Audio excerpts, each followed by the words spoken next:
All right, welcome back. Now we're going to talk about Chapter 11, atrial fibrillation. So we're keeping with the idea of different conditions that relate to the heart. So atrial fibrillation is really fascinating, I think. So for the pathophysiology, it's one of the most common cardiac arrhythmias out there, and of course there are different types of arrhythmias. As we know, when the ventricles are affected, that's when things really go bad. But the atria, it's a little different. It's not very well understood why people develop atrial fibrillation, or I'll kind of call it AFib for the rest of the video. But the theory is that there's multiple reentrant circuits in the atria. And other ways people have described it is if there's like a like a rogue signal that's ignoring the actual signal to synchronize everything to contract together. There's something that's just not agreeing with that, I guess with that status status quo. So, um, yeah, not very well understood.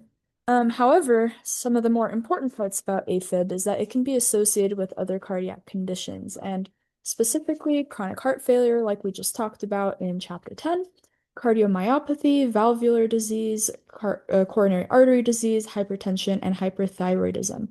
And it's kind of a chicken or egg situation, which one came first? So is it the underlying cause of AFib, or is it just the manifestation of it? Depends person to person. So, there's a little bit of controversy about how to manage AFib. So there's two trains of thought.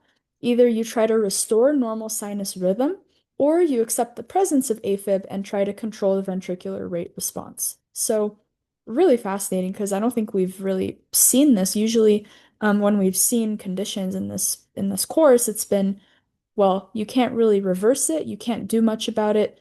So you just have to find ways to manage it, or more importantly, find ways to prevent it from developing in the first place. Well, here, there actually is, for some people, the option to restore normal sinus rhythm. And of course, the other side of it is, it is what it is, and you deal with it using drugs.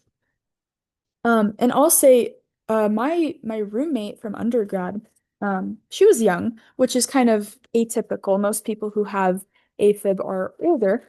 Um, my roommate had AFib, and I remember, we would talk about it, and she said they tried to restore normal sinus rhythm. It didn't really work. It just kept going back into atrial fibrillation, and apparently she just lives her life and it's fine. Like, I guess because she's young, she doesn't have to take the medication that we'll talk about very shortly.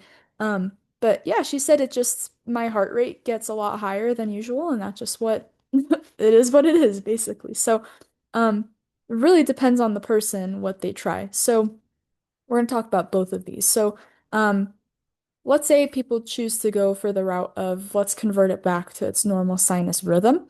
Well, the most common thing that they do is electrical cardioversion. And actually, it is pretty successful initially in restoring sinus rhythm. However, within 4 to 6 weeks, most individuals return back to AFib. So it doesn't last for a lot of people. Also, there isn't a high success rate if the person has had AFib for a long time. So that's why this is typically only attempted at the time of initial diagnosis. And then they can also try radiofrequency ablation or a maze procedure. Now, for the other side of it, if we just control the symptoms of it, the main idea is to control ventricular rate response. So this is primarily done with drugs. So um, some of these we've seen, some of them we haven't. So there's digoxin, beta blockers, which we've seen, calcium channel blockers, we've seen anti-arrhythmic, and then there's also antithrombotics using an INR evaluation. So this can also relate to different types of therapy that is done. Um, for this. And so the unfortunate thing about this is that the patient is at a high risk for stroke and must be anticoagulated. So what that means is that basically taking drugs that don't allow the blood to clot as easily and keeps it basically flowing a little easier than it normally would be without taking this drug. Um, But the symptoms of that is that the people experience easy bruising and can cause prolonged bleeding. And there's also some complications if they have to have some type of a surgery because I mean you can imagine if their blood is anticoagulated and it has been for a long time to control this, then any surgery that has a risk of bleeding is going to be a lot more serious because you can't stop it as quickly, right? So definitely a more difficult path to take. But of course, this is the only option people have if they can't restore sinus rhythm. So, what are the effects on exercise response? Well, the main thing is that there's rapid irregular ventricular heart rate. So, again, that just goes back to the pathophysiology. We don't know why, but the contraction of the heart isn't synchronized like it's supposed to be. So, heart rate is comparatively high at any workload, which assists with reduced stroke volume. Heart rate response can be affected by comorbid conditions and medications. So, in a way, this is why I talked about in the last chapter that AFib is not as serious as chronic heart failure because it is somewhat self-regulating. So, of course, you have reduced stroke volume because the heart isn't contracting in a synchronous manner, right? However, the heart rate is increased. So, in a way, it kind of balances out, not in a good way, but still, it does balance out. However, the real concern here is most people who have AFib develop it later on in life when they're older. And usually it comes with different types of comorbidities. So that's the real kicker right there. That's what will determine how serious this could be for someone. Stroke volume is reduced due to limited atrial assistance during diastole, the diastole phase of a heart. In general, people's exercise capacity is reduced by around 15 to 20%. And you can also take this as a way of saying if you can restore normal sinus rhythm, it increases exercise capacity by 15 to 20%. So, yeah, two sides of a coin there. Um, and then AFib also makes it really difficult to determine systolic blood pressure, and it's also poorly reproducible because it's so variable. So you may take a blood pressure reading, at one time point, and then maybe 10 minutes later, you're going to get something completely different. So these are just some of the things that occur. So how does exercise help with it? Well, surprisingly, there's an insufficient amount of scientific literature that talks about exercise training for AFib.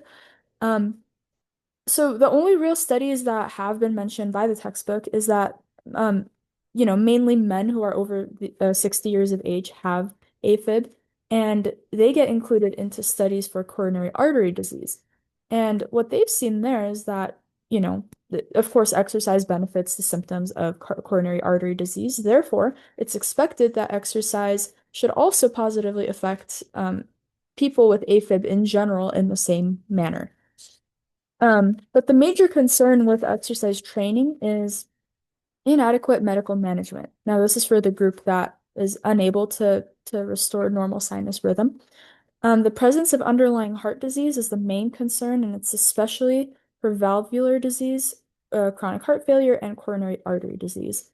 And then because of that, these should be the most important considerations for exercise programming. So there isn't really a specific program for people with atrial fibrillation. However, most people have different conditions, so that is going to be your determinant for how you prescribe exercise.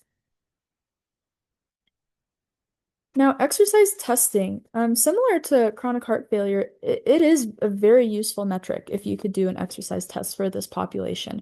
And actually, unless there's, some serious complications or, serious progression of other comorbidities like chronic heart failure or coronary artery disease, max testing is actually all right, and it could be very beneficial. And that testing protocol, you can follow the CDD4 guidelines, but in general, ramp up tests are probably the best move over here, just to see what the effect is on exercise for that specific person. Also, some specific notes for what type of drugs they may be taking. Digoxin may control ventricular response and diffuse ST effects. So this is if you're actually trying to read the ECG response of the heart. Verapamil may mask ischemia and decrease heart rate response to exercise. And then beta blockers may reduce exercise capacity, decrease submaximal and maximal heart rate, and blood pressure. Additionally, age-predicted maximal heart rate targets are not valid at all because, as we talked about, heart rate responses are increased quite a bit. So consider that when you're doing exercise testing for them. And then irregular ventricular response may make blood pressure determination less precise or more difficult. So yeah, if you're taking blood pressure at the same time during this test, which you should be, just note that it may be really irregular.